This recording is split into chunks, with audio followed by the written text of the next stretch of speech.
Get ready for your unofficial dental hygiene podcast.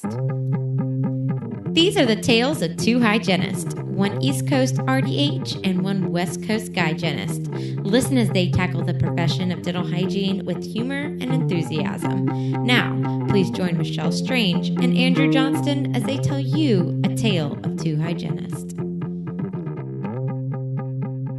Hello, everybody, the listeners of A Tale of Two Hygienists. This is a bonus special episode. My name is Andrew. My name is Michelle. Good. The usual And suspects here. We are the co-hosts of this thing. So I wanted to put us on the spot because Michelle didn't know I wanted to do this until about 10 seconds ago. Yeah. But I wanted to tell everyone that, hey, we're going to be at the Wisconsin Dental Hygienists Association's That's their state association. Wisconsin Dental Hygiene, but they call it Indigo. But they call it Indigo, and it's in the Dells, and it's at a really, really cool resort called the Kalahari, maybe. Sounds right. Something. Anyways, looks like a water park or something. Yeah, it seemed really cool. So I mean, I feel like they have it figured out where, you have your fun, you can bring your family to, and then do your CE on the side and stuff like that too. So I'm really excited to go, and I just wanted to give a shout out to a few people. First of all, Debbie, you are the best. Debbie Schumacher. I know you listen to this, so I just wanted to tell everyone how great you are. So she is the organizer of this here Indigo Conference, and she puts a ton of work into it, and we have been corresponding. She had this idea back at ADHA 2017, I believe, is when she approached us with this. And I know, of course, our buddy Matt Crispin was a force of that, I'm sure, too. But together they've been kind of really running with this and giving us all the information we need. And Michelle and I are both speaking there, and then we're going to speak in the morning together. So we're speaking separately. What are you speaking on, Michelle? Dental implant maintenance. So looking at in-office and at-home maintenance for the patient. And Mike and I, my manager Mike and I are going to be speaking on local anesthesia. So just like a refresher course, kind of a basic, hey, this is all the stuff that we taught you in school. Now also here is a few like our opinions on what's really important, what's really not important.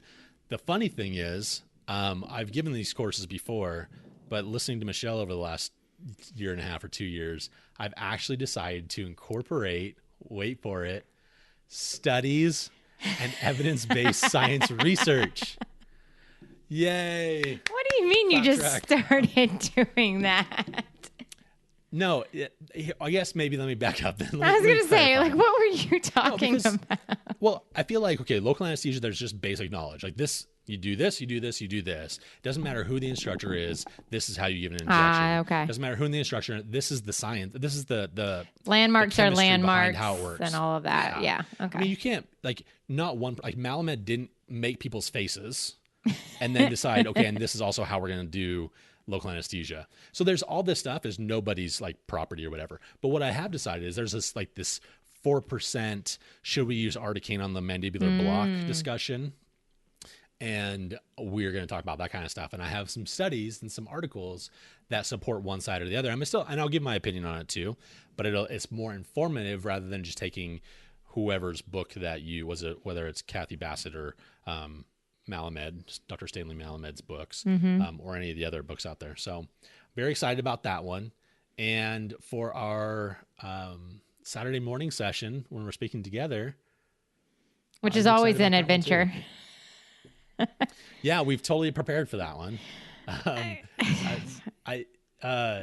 Andrew and I will say, since the first time that you and I presented together, I think we've gotten to know each other a little bit better, learned each other's presenting style.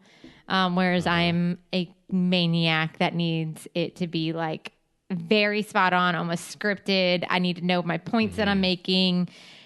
And you need to just to like be like, I thought about talking about this today. I'm like, no, this is not how it works. Just wing it. Yeah. I mean, we can have some ideas of how we want to do it, but let's be in the moment. That's what I like.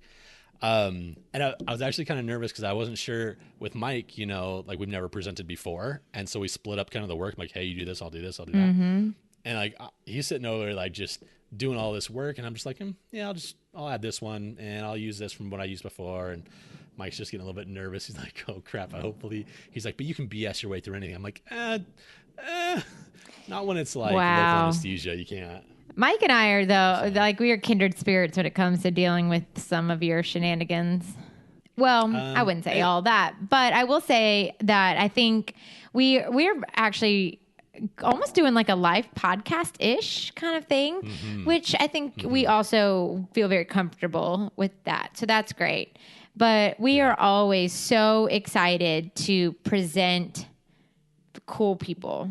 And we're going to have some cool people in Wisconsin to talk about. I do love the evolution of this podcast and what it's become, and be able to share that with everybody. And then the fact that we get to highlight just people doing good work, amazing work.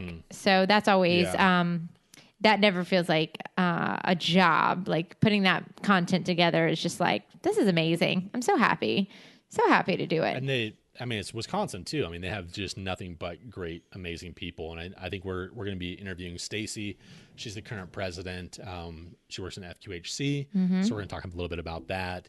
And like you're saying, just getting this information out there to everyone, not necessarily to kind of push them out of the operatory, but to say, hey, there's all these other things that we can be doing within our scope of practice. What floats your boat? How can you stay in hygiene by doing these other things? Well, I think you and I are big advocates for staying in the op. Just learning so much that it's not monotonous, right? Because sometimes it is monotonous. It can be, totally. And but the more you know, the more of a challenge. Like I was just thinking about that the other day after even talking to Dr. Odiatu, it's almost like a challenge to look at a patient and go, I can figure this out.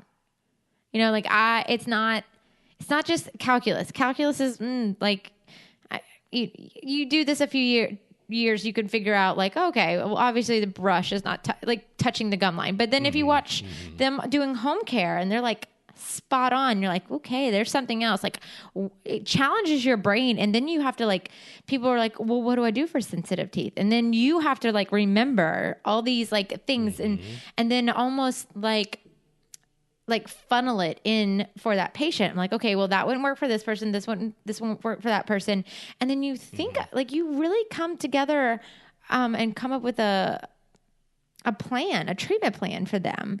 It's not about scaling, polishing, cabotroning, and calling it a day. It's just so much more. And I think it's almost sometimes so much a challenge sometimes that I'm not in it enough to feel even confident anymore with some of the hard ones, you know? Yeah. Oh, for sure. But here's the thing though, at least you know whether or not you feel confident doing it yourself, you now have 130 people have come on our show and told us really cool things that you can know where to get help now. Exactly. Even if it's not you know where to refer them to. And I think that's really what we're trying to focus on, is just helping someone do everything within their scope of practice, knowing what they can and can't handle, and getting people the right care, because it's all about health for the patients. I mean, that's what hygiene's all about, right? Absolutely. So, and again, we can't have better hygienists than those in Wisconsin. I agree. I haven't met a single one that I've been disappointed in. And so we're really lucky to be able to go there, except for you, Matt. We've been disappointed in you for a long time. I mean, that's why you haven't heard him on the podcast in a while. I'm kidding, Matt. I'm kidding. We're just kidding, Matthew. Anyways, so that's all I really want to do, is just kind of give a shout out to everyone in Wisconsin for having us over. If you guys want us to come speak at maybe one of your state conferences, let us know. Study clubs, anything, especially if you're a student, we would love to be able to. We have a kind of a presentation on lifelong learning that we feel is very important, as you probably could have guessed by now. And so let us know. We'll try and find a way to get out there and speak with you, and kind of reach out to us. Email us. What's our email? A tale of two hygienists at gmail.com. Good God, Andrew. Yes, correct. Or a tale of two hygienist.com. Yeah. Oh, yeah. There's a website too. We have one of those. I could slap you. Facebook. I could slap you. And Twitter. No Twitter.